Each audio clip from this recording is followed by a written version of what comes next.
adventure, right? And you're about to splash into the ocean. Yeah. It's like you're dropping. Like, boop. Yes.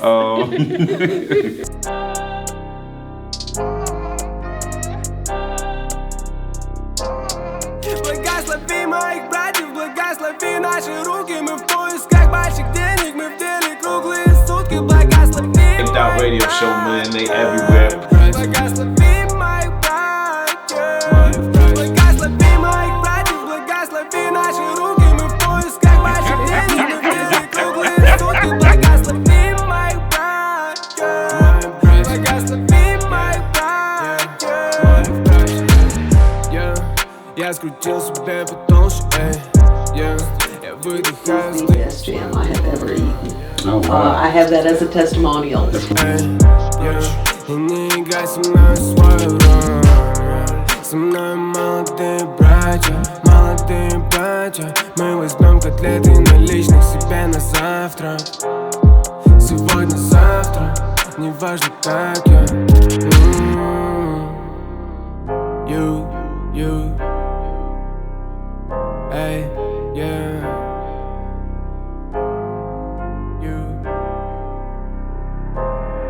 Благослови моих братьев, благослови наши руки, мы в поисках. Okay, I'm ready.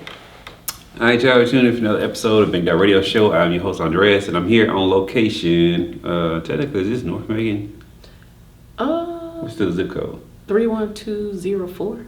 Oh, so that's still like West Macon Yeah. zip code. But we're right here on Riverside Drive with Dr. Evans, who has her own practice here. Y'all gonna see the B-roll footage and stuff of that nature. Also, a Fort Valley alum. Fort Valley. The Fort Valley State University.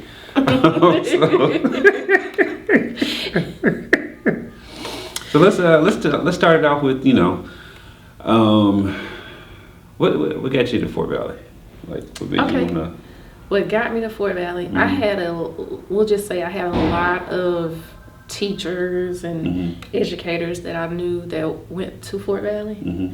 But the big thing was family. Very huge supporters of Fort Valley State University. Even getting me into programs over the summer there. I spent a whole, I guess you say 4 weeks on campus with Dr. Dixon, the pre-health science program they had going. And just those things, I was like, okay, I'm going to go to Fort Valley State University. That's where I'm going to be. Okay. So, yeah. Do you feel like that prepared you for medical school? I did. I think the coursework was rigorous, but at the same time, they made sure that we understood what opportunities we had and also what experiences we need to do, whether it was research, going to different summer programs, things like that. It was like, you do not sit out in the summertime. Unless it's absolutely necessary for you to take classes over the summer, you go and you experience and you do, then you come back for the coursework again. So they were very methodical about how they prepared us. So then you go to med school, and you go to Meharry. Right. You enjoy your times in Nashville. Yes. Shout out to Nashville. And like my listeners know, the audience, they know from there. So then, you graduate there, right? Right. I think I saw a study one time that said like 88% of graduates or advanced degrees end up residing in where they went to school at. Right. So what brought you back to Macon? Well, after medical school, it was time to do my residency training in family medicine. I chose family medicine, and I decided that I needed to come back to the area if I decided after residency to stay. That way I would know the health system in the area and I would be familiar with it. I wanted to be back home with my family. Okay. Yeah. So, how was that transition like? And you're doing your residency and stuff, and now when did you decide to like, I want to open up shop? Because most of the times, we'll know the doctors, they'll go the route of they'll do their residency and then they'll go up under like, some other practice, or they'll go to, lend their services to hospitals and clinics and things of that nature. Right. I've done all of that. But I think it's always been in my heart since I knew that I wanted to be a physician, that I wanted to be on my own.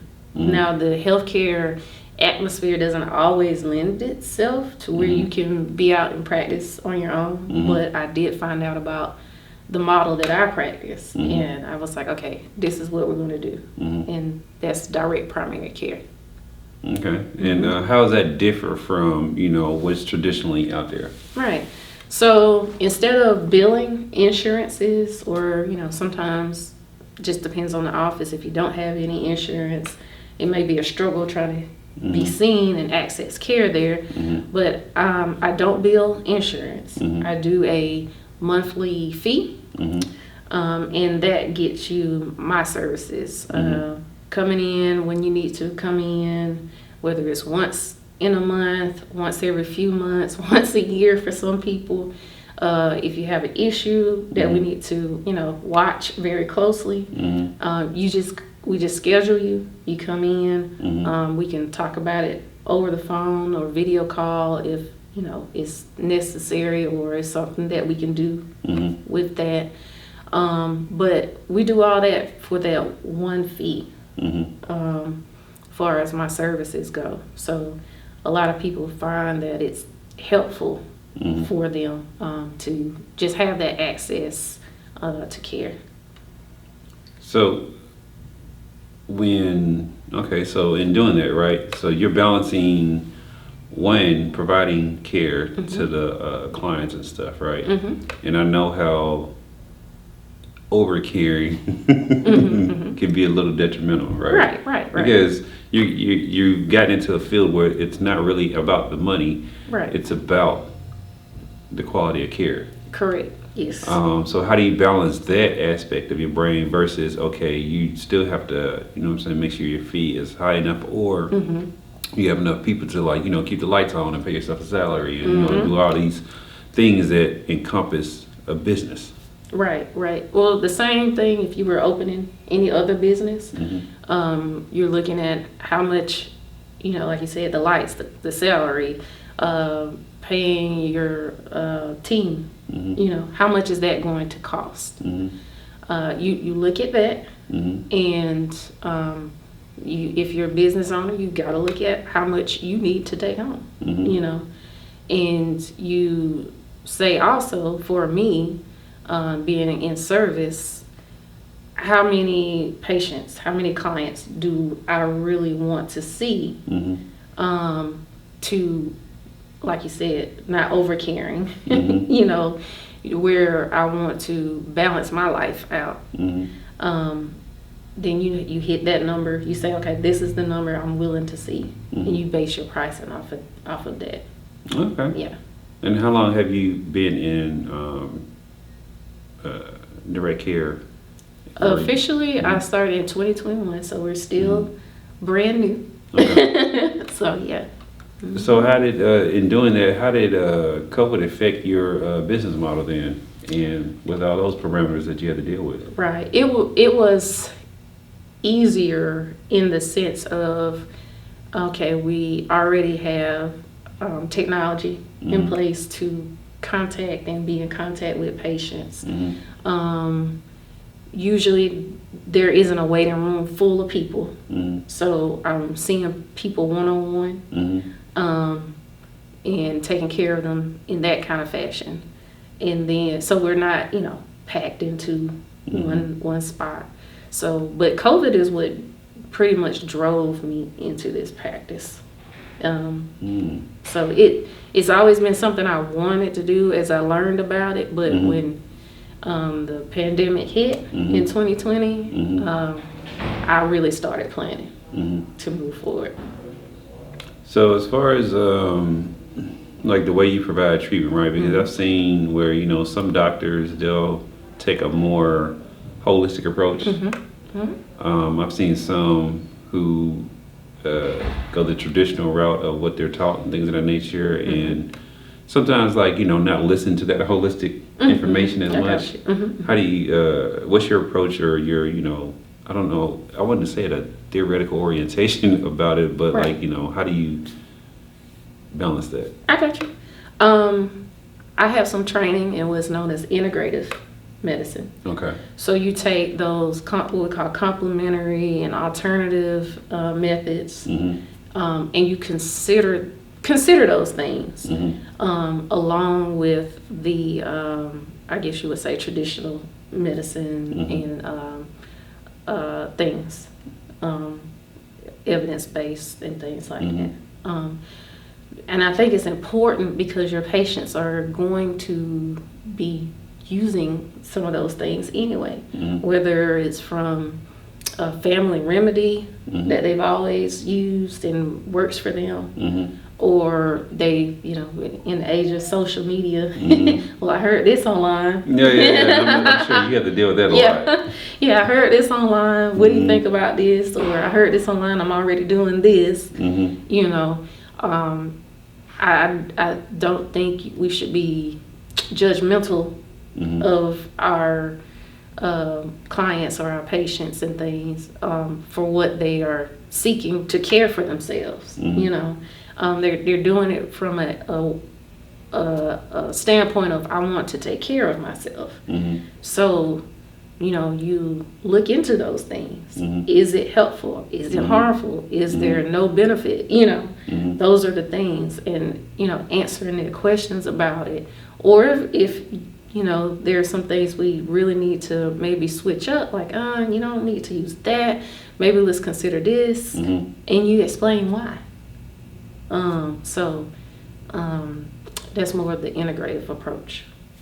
So your area of discipline is more of a like general practice? Yes, family medicine So trained. just common colds and things of that nature, common problems. Yeah. At what point, I guess, would you have to like refer out for, or? Yeah.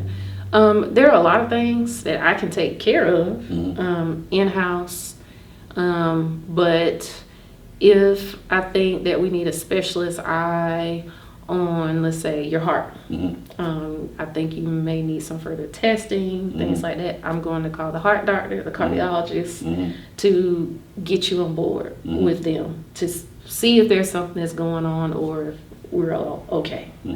But yeah, if there's a point where I'll say, okay, in my judgment, there's not much more I can do, or, you know, I should just get you there because it's of serious nature and we don't need to play around with it, so to speak. That's when I'll refer out to the specialist. So you're doing a non-traditional business model, right? Right. How do you approach that as far as getting people to come in? Because I'm like, you know, you want to keep your doors open, things of that nature, and plus you want to practice your craft. I'm like, you done spent all this money going to school. You probably got loans and stuff you got to pay back. Yes, and yes. Excuse me. So like, you know, what are you doing now? And also, how is the medicine community with all of, you know, just not doctors and nurses and stuff, but all the, I guess, the ancillary industries as well? Are they receiving you like they should and like sending referrals and things of that nature? Like, how is all that going? Okay. Right now, you know, being that practice is new, balancing between brand awareness, being visible. So we're going out, we're educating the community about what direct primary care is, because it's newer. It's an old model if you think back to way back when, so to Doctor speak. used to come to the house. Yeah, that type of thing. But with newer technologies and things. So just educating the community about what I do here. Mm-hmm. There are plenty of other practices in the state, but currently I'm the only one in Macon. Okay. So just it's taking some time to be visible, make people aware, but loving it. And then the other portion, the other 50% or more of my day is taking care of patients and their needs, whether they're in the building or we're doing some things to coordinate their care if I've had to send them to a specialist or out to get some type of testing or something done. In opening your practice, did you know like the numbers as far as like how much it would take to open up a practice and really like get it going and things of that nature? Or is there anything that do they even talk about that in like medical school and stuff like that? There's not much of a business education in medical school. Maybe, there's some personal financing type of piece and things. But the majority that I learned has been trial by fire, feet hitting the ground, and consuming as much business information as I could. And there's actually a physician community for physicians who want to be entrepreneurs that I've become a part of. And it's been very helpful, but I took those numbers just like any other business would. How much will it cost to get out there and to practice? What's the least I can do? But still make sure I have quality care. That's where we are. Okay. What was like, something that you learned trial by fire that you didn't know about that like really resonated with you? How hard it can be for a small business to get capital. Yeah. The bootstrapping is hard, but sometimes necessary. And just as you're planning, you're gonna have to put some of your personal funds into it, unless you can really get a hold of a nice business loan. But that was one of the things when I say trial by fire that I found out very quickly. Like, oh, that's kind of hard to do right there, But as you go along and you find the right people, you can get what you need. So how was your network when you decided, because I imagine this is your first, I guess, business venture. Right. First business venture. Are you the first one in the family to jump out there and do it? Far as like a business? I have family members who have small businesses and things like that. But did they do it full time? Yes, they did do it full time. So, getting advice from them, like, okay, think about how much you like and love what you're doing, but also think about how much you want to bring home. What you bring home may not be enough to, fly to Europe every week type of thing, but how much are you comfortable with bringing home, but that was some of the best advice I got. So when you're doing this adventure, right, and you're about to splash into the ocean, because it's like you're dropping, like, boop. Yes. They get to see, what you have built up and the amount of time that it takes to build stuff and all the effort and energy and resources that you have to put into it. And it gives them that knowledge that they wouldn't get anywhere else, where, something that's already established, you don't get to see what it takes to really put into that, and you don't get to really see that, comprehend that value. Right. So I guess if anybody wants to learn any more information about your practice and things of that nature, where would you like them to go? Social media, telephone number, whatever the case. Okay. Phone number is 478-309-5500.